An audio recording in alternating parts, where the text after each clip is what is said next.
Well, this is a tough moment for me and our players, coaches. First of all, I want to thank, the state of Minnesota. The people here are tremendous people and have been very good to my wife, my family, and made us feel like this is our home. The university, the administration, the players, the coaches, the friends that we've acquired through our stay. We thank them all. The fans that have been loyal through the good times and bad times, all the support that people have given to the new project. Again, we can't thank them enough.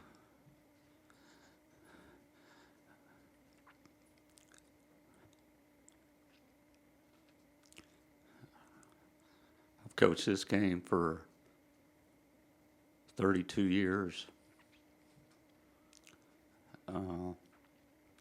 My daughter's been on the sideline with me for 21. And my wife's been in this thing for 32. And my youngest one's been in it. It is hard on all of us, but certainly my family and my daughter that's walked that sideline for all those years.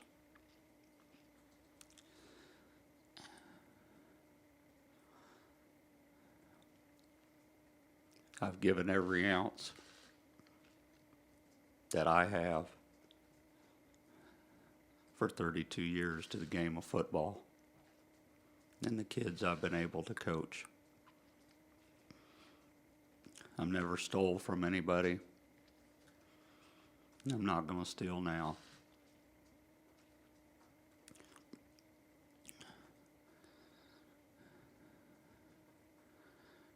I know somebody will ask, Coach, what are you going to do? I don't know. I ain't done anything else. That's the scary part. I do have a Chasing Dreams Foundation that I've got to get better because that's what's happened to me.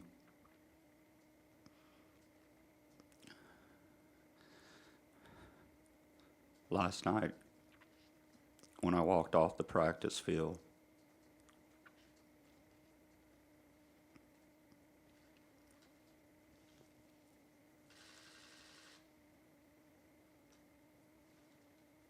I feel like a part of me died.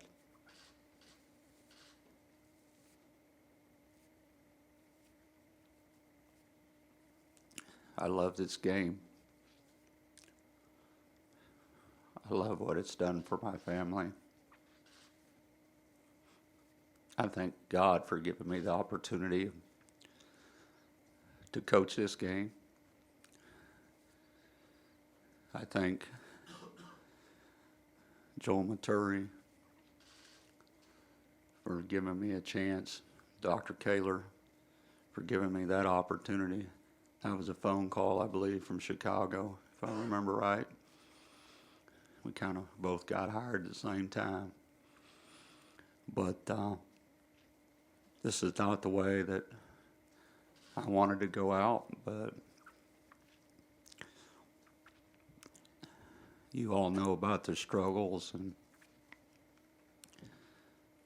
I did my best to change. But some of those struggles have returned,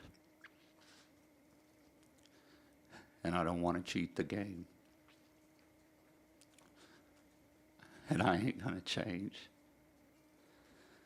I did everything I could. I listened to my doctor 2.5 years ago, somewhat.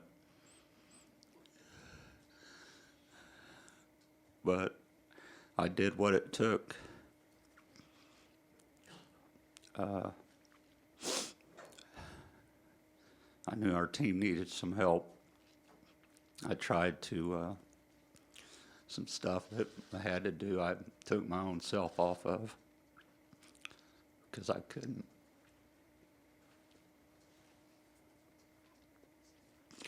Think the way I wanted to think.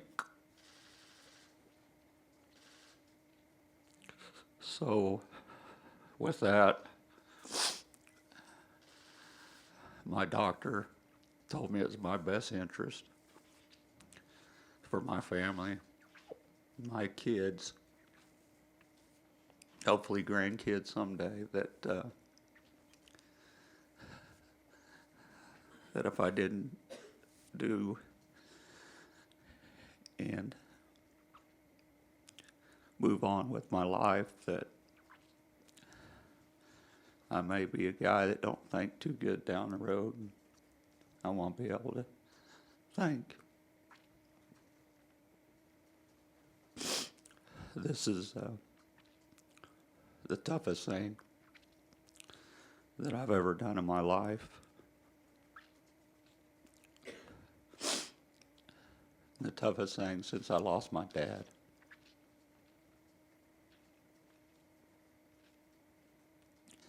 I walked in and seen the coaches this morning. I didn't say anything to anybody because I didn't want things to leak out. I owed it to them. I've been with many of them over 20 years. I will tell you that they're the finest coaches in the country. This isn't an easy job. It's come a long, long way. A long way. Probably more so than I know in a lot of ways. They've been a big, big part of it. I know Tracy will do a good job, which he's proven. You know, we got a great recruiting class going on, and, you know, they know we have great stability here. So I think we'll be okay there. But to look guys in the eyes that you've been with 20 years, some 15, some 3, some 4, some you've given a chance to. Not a lot of fun, and then go see those kids, but those kids know I love them, and they've been great to me, and they've been great for the state. So I guess at the end is that I probably made a lot of people mad through my tenure because I don't know what Dr. Kaler said. He said I was bullheaded. Is that true? I think that was the word. I told him he was bullheaded too. But I went as hard as I could. I was on a mission.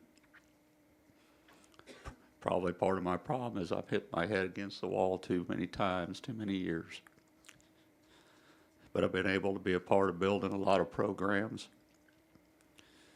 I've kept my tradition up by getting projects started and never getting to be in them. But I guess that's who I am and what God put me on earth to do. I just hope the heck He figures something out for me to do.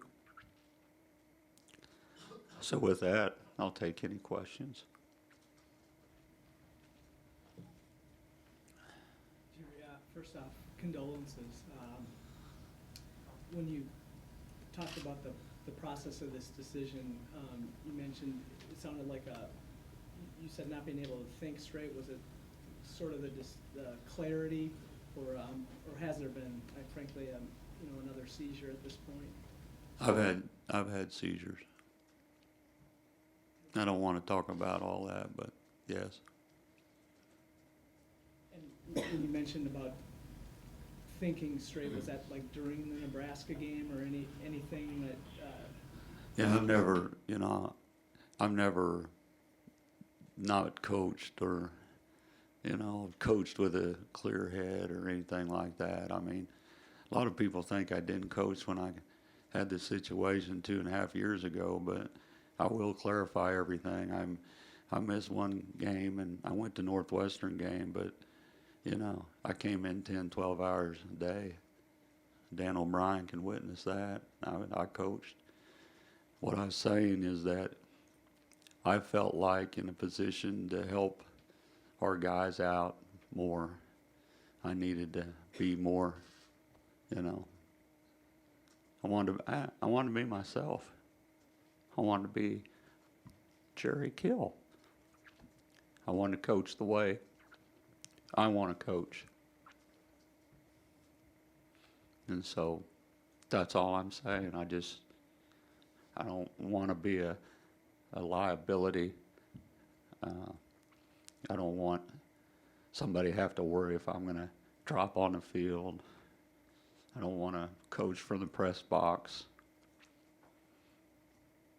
I want to coach the way I coached my whole life.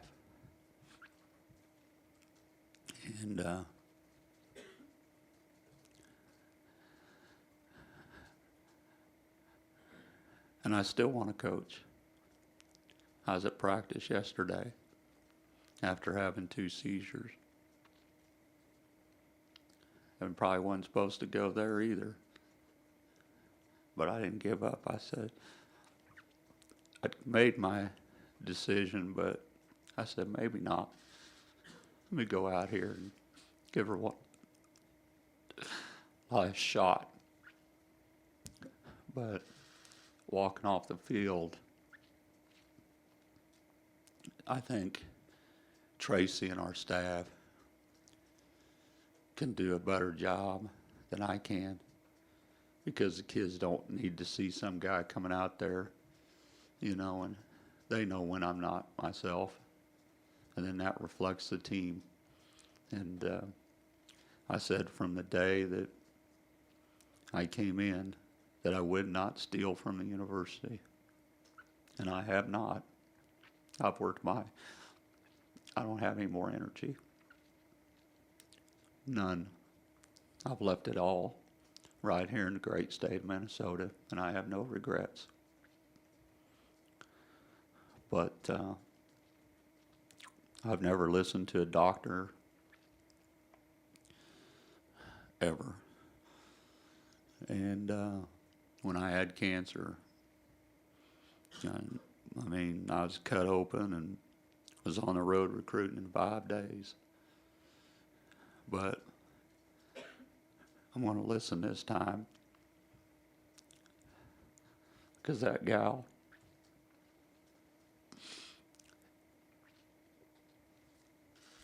and my 2 kids, my brother and my mom,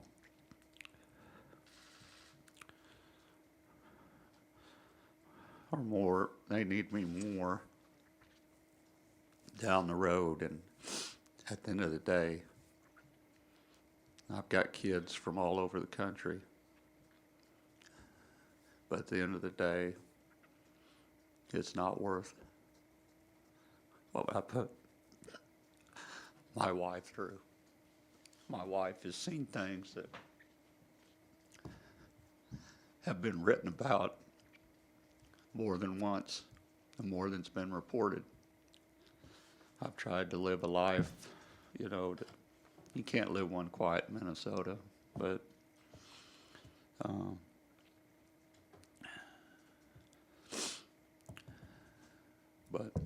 long answer to the question.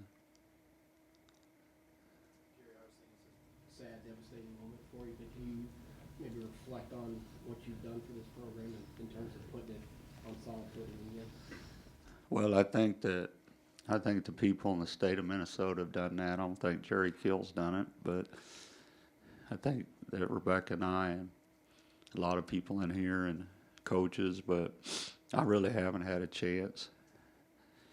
From the day I walked in, I kept a folder and I put it in there. And I put in when we started. And I looked in there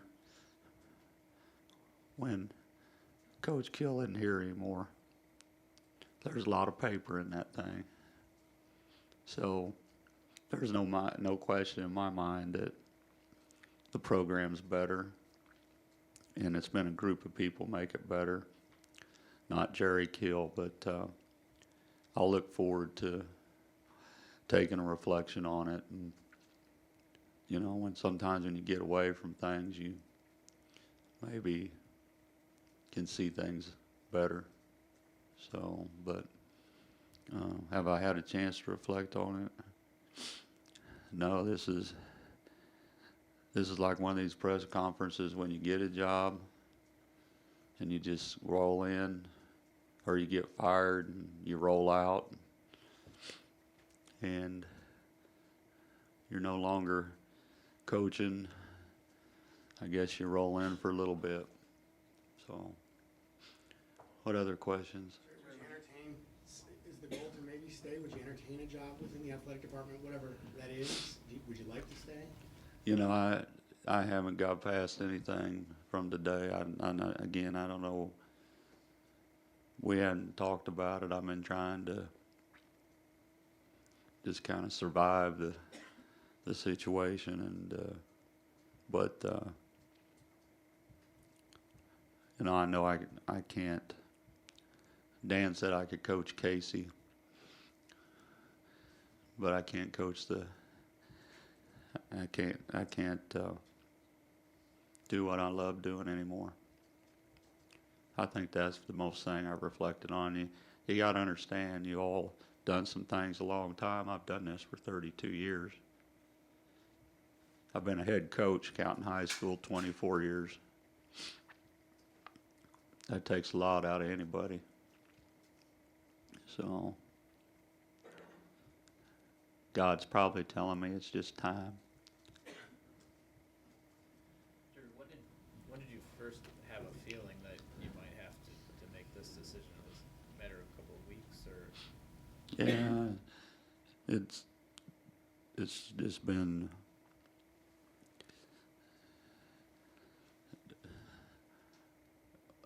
I mean, I don't really know how to explain that. I went through a bad situation 2 years ago, and I'm headed right back there. And I don't know, I haven't slept. My wife was 2 nights ago up with me all night, and I slept 1 hour and come to work. Probably most sleep I've gotten over the last 3 weeks is probably 3 hours or less. And she stays there and sits in a chair and watches me. That's what she did last night. Hell, that ain't no way to live. Should I've taken years off my life and hers. But we both say we'd do it again, wouldn't we? Damn right. Jerry, with the staff that you've built here and built over the years, how important would it be to you to see Tracy and Matt be able to kind of keep steering this thing forward? Well, they will, because, you know, Tracy stepped in a very difficult situation, and I think everybody knows how good a coach he is and how smart he is. You know, it isn't like we just hired coaches. I mean, we got a family over there on that side of the deal there. I mean, they're all close. We've cried a lot this morning. Shoot, I had coaches that said that I was like their dad. So, you know, we got a great recruiting class coming in. It's important for them to know where we're at. And, you know, that's not my decision, you know, and there's a lot of things I'm sure goes into that. But from my standpoint, where our program's at and where it's going is that there's no better person to take it there than Tracy and our staff because of recruiting. Because recruiting's the critical piece of all of it. And where we're at in our program. And I think that's a lot of mistakes a lot of people do sometimes. They go, get somebody and then it doesn't fit. So I think not Coach Kill is a perfect fit. I thought our people are the perfect fit for the state of Minnesota and the University of Minnesota. And I want to make it perfectly clear, this isn't about Jerry Kill. This is about a group of people. And, I feel strongly that I talked to our quarterback today and visited with Mitch, and, I feel strongly that, about this week and our preparation. I made sure, we prepared, all week, and, I feel like we got a good game plan. That's kind of, I want to go make sure I've seen it for one last time. But our guys do all right. Just wait and see. They'll do all right. And, that's what I think. Have you thought yet whether you'd like to go to the games the rest of the year? I haven't thought. I haven't thought anything about that. That's the next bridge to cross. I'm just being honest with you. I didn't call my mom until last night. She's in shock. I didn't tell anybody, because you can't tell anybody, because if you tell somebody, they tell somebody else, and then it's all over the place. So, my mom just said, "Are you okay?" I said, "No." And she said, "I love you," and that wasn't a very long conversation. But we don't know what we're going to do. That's in the big man's hand. I don't have a clue. I've had a bomb dropped on me.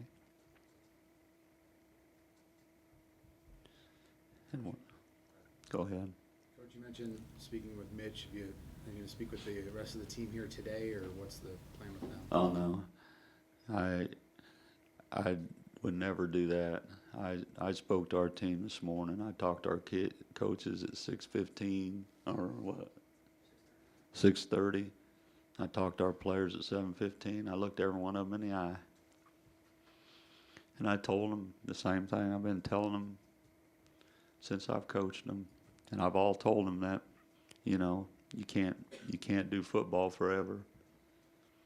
And I told them that I can't do it forever. Don't be like me. I don't know what the hell I'm going to do. You need to make sure you figure out what you're going to do, because it doesn't last forever.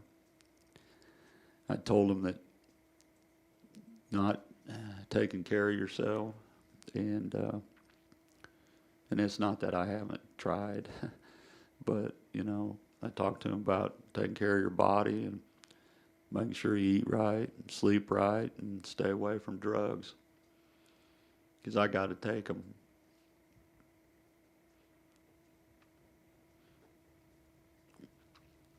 Casey O'Brien has to take them. They ain't no good for you. That's what I told them. Told them I loved them. I cared about them. Do anything in the world to help them. And I would have been honest with them. The recruits that I recruited last year, I haven't lied to them. They knew my situation. And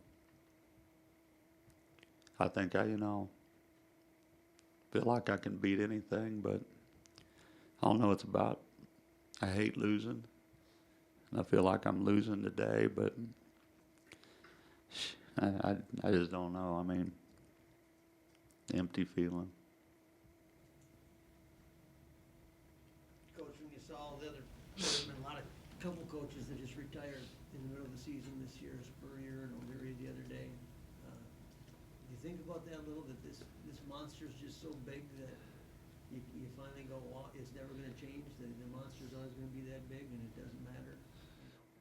Well, you know, I think their reasons are different, you know, than mine.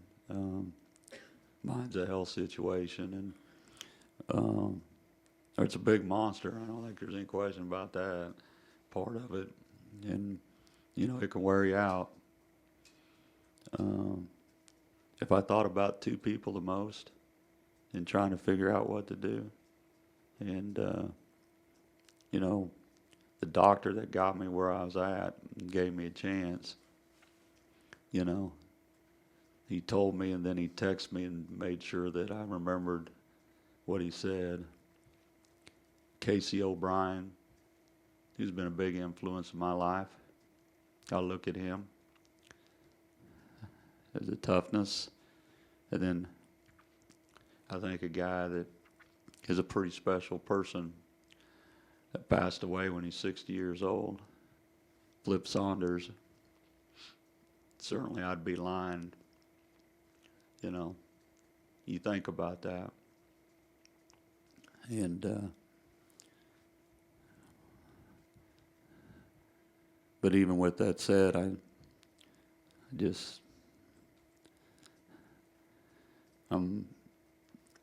not good. It's not good for anybody, the things I'm trying to do to coach. As my doctor says, you're crazy for not taking stuff before a game. And I said, I love this game. I don't want to let our university down. I want to win.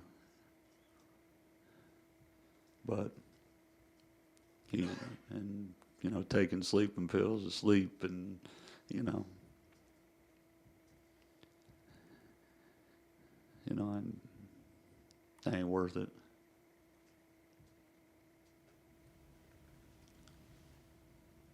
Any more questions for Coach Gill? I appreciate everybody coming, and I appreciate what everybody's done for me through the good times and the bad, but I feel like I've always been treated fairly by everyone. Maybe not everyone, but most people, certainly the ones in the room. And, you know, hope to see you down the road. And I got a Chasing Dreams Foundation that I want to make sure it's successful. And actually hired a young lady who's probably right now in shock, wanting to know what's going to happen to her. But we'll continue to work through that and help people. And maybe that's my next calling. I don't know. We'll see. But again, I appreciate everybody coming out. I appreciate, you know, President Kaler and Beth and Dan and all the people that are in here for what they've done. Like I said, there's a couple in here. Like probably said, boy, I'm glad the old ball coach is gone, but I'm just the old ball coach. That's who I am. I don't write no speeches. I just tell it like it is, and sometimes that ain't so good, but that's who I am. And I did tell you this. I've given every single ounce to the game and the state of Minnesota that I could. And I've never cheated President Kaler. I never cheated the university one time. I didn't steal. And I ain't going to steal anymore. Because I'm a guy walking away from a whole lot of money. A whole lot. But if I can give anybody any advice, count on your health instead of yourself, and count on God instead of yourself. I don't think that came out right. Count on wealth. Let's see. I messed it. Count on your health instead of your wealth, and count on God instead of yourself. Takes me a little bit to get all that out. Because at the end of the day, if you don't have your health, you don't have God, you ain't going to make it. So, God bless y'all. Thanks.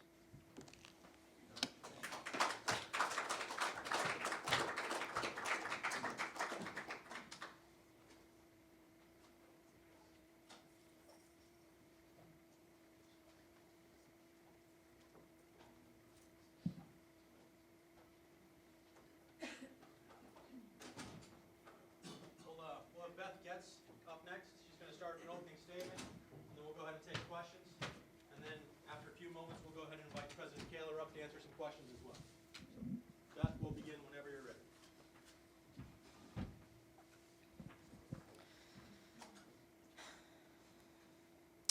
As you all have just heard, Coach Jerry Kill has decided to resign from his role as head coach of the University of Minnesota.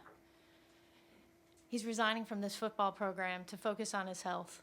We've had several conversations this week, and it is clear that Coach is making the choice he feels is best for himself and his family.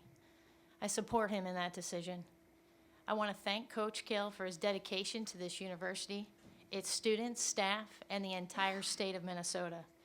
His commitment to greatness, both on the field and off, has set us up for success for a long time in the future.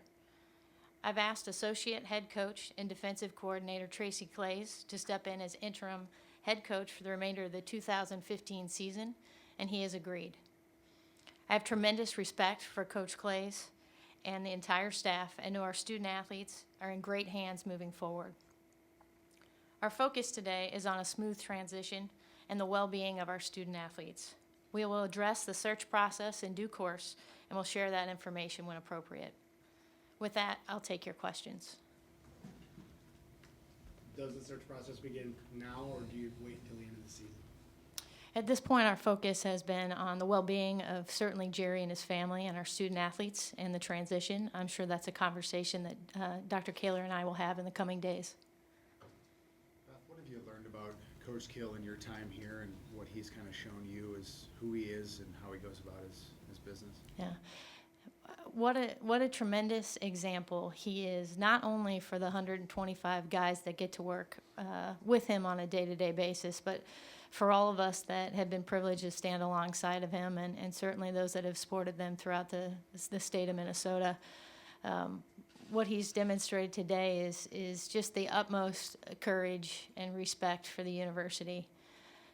He is a man of unbelievable character, strength. He supports everyone around him, and he has set a tremendous example about what it means to be passionate, to go after your dreams, to be fully committed to anything and everything you do.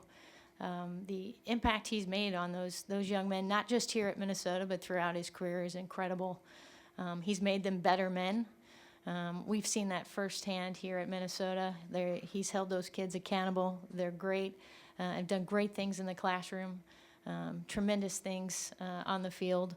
And he has set this university up for great success that'll be remembered for years to come.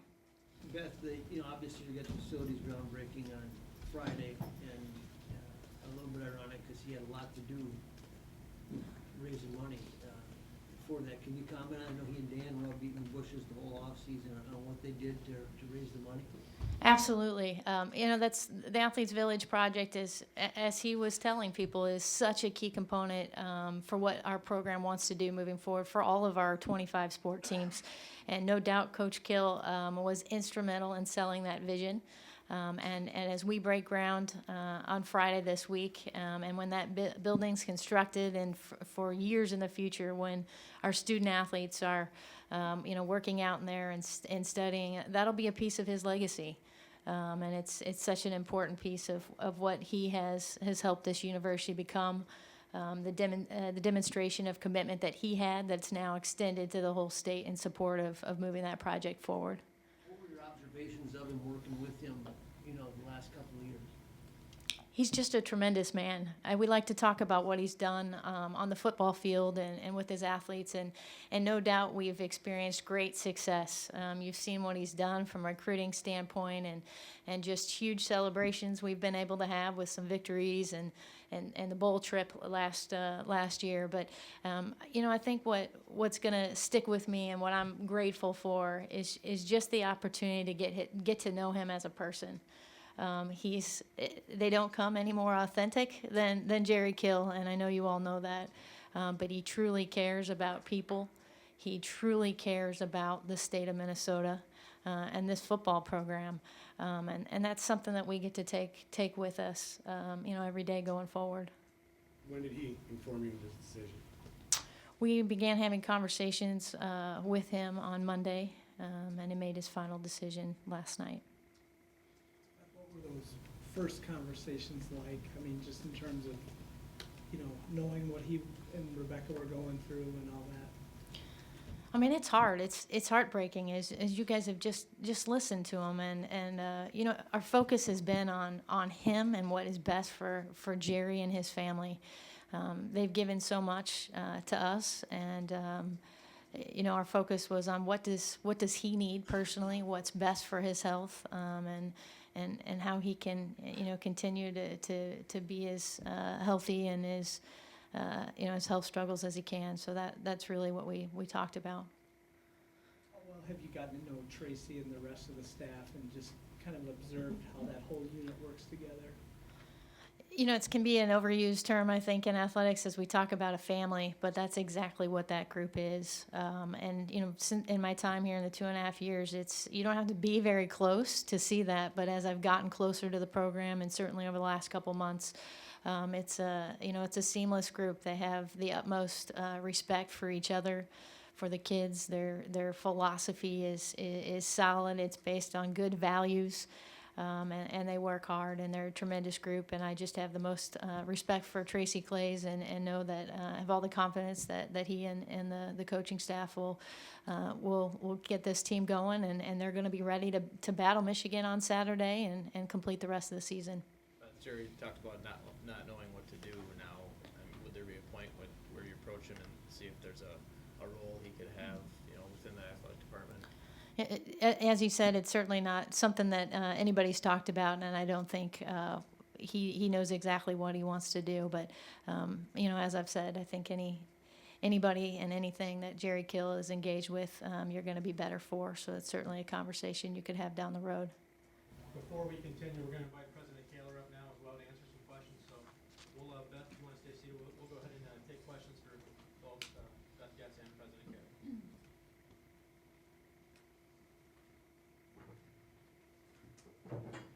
President Kaler takes a seat. We'll go ahead and continue with questions for either Beth or President Kaler. Thank you, and I'll just add my words to Beth, who said it really very well. We're very grateful for Jerry Kill's service. Our program is enormously advanced from where it was when he arrived, and we're very grateful for his service and his sacrifices that he's made personally to move us forward. And we're focused on the future. We're very comfortable with Tracy's role as interim head coach and confident that he will manage the program through the rest of the season, and we will take questions. President Kaler, somebody who's been with Jerry now through, you know, the thing a couple of years ago, and just how has this been for you emotionally? That's a good question, Joe. It is an emotional time. Jerry's a friend. I stood by him through his episode 2 years ago under some pretty harsh criticism. It was the right thing to do then, and it's the right thing to support him now. I'll miss him. I'm very grateful for what he's done, and I look forward to knowing him for the rest of my life.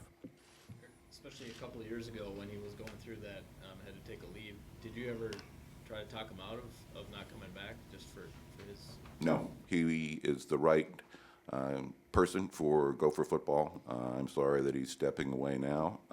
I respect that opinion, that decision, and it is in his long-term interest, but I never tried to dissuade him from coming back. Beth, can you maybe describe why you think Jared connected with this state maybe more so than a lot of coaches that we've seen come through this university? There's not a more genuine guy than Jerry Kill. He's unvarnished, I think was the word Beth used. He's genuine. He's very Minnesotan in that sense, and he's connected really well with people from all walks of life in Minnesota because he is who he is, and people see that.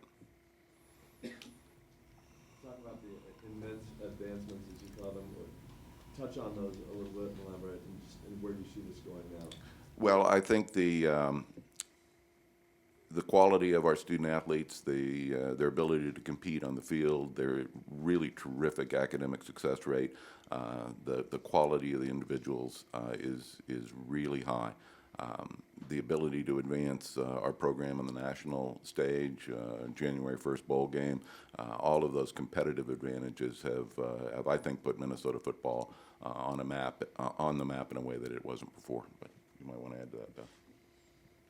Yeah, I think the thing that he has really helped to draw the excitement, but really just to renew the commitment that the university and the state has to not just go for football, but to go for athletics. And, people believe again and understand our vision and want to be a part of that. And that's really going to, he set us up, set us up for success for a long time to come. President Kaler, along those lines, I mean, it's a real interesting time for the university with athletic facilities opening, and then, there's Beth in the interim spot, and then Tracy in the interim spot. Just, can you kind of express kind of how you feel about where things are going right now? Well, interesting is a good word to use to describe that, Joe. It is, it's rich with opportunity.